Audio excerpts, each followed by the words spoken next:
kimyo va biologiya fanlaridan milliy sertifikat topshirib, C+ yoki bo'lmasa B darajalarini qo'lga kiritgan bo'lsangiz, hali kimyo va biologiya fanlarini demak, o'qishni, tashlashni to'xtatmang. Sababi o'tgan yili Toshkent davlat tibbiyot universiteti, ya'ni Toshkent tibbiyot akademiyasi deymiz-ku oldingi.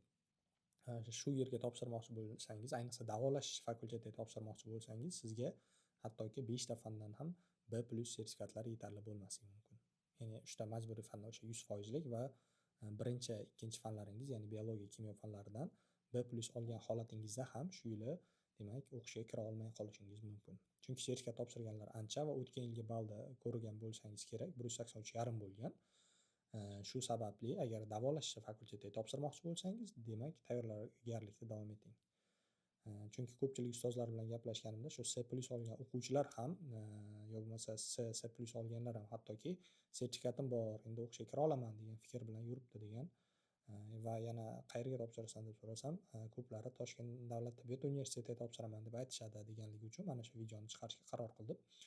Shunaqa tanishlaringiz bo'ladigan bo'lsa, bu videoni ulashib qo'ying.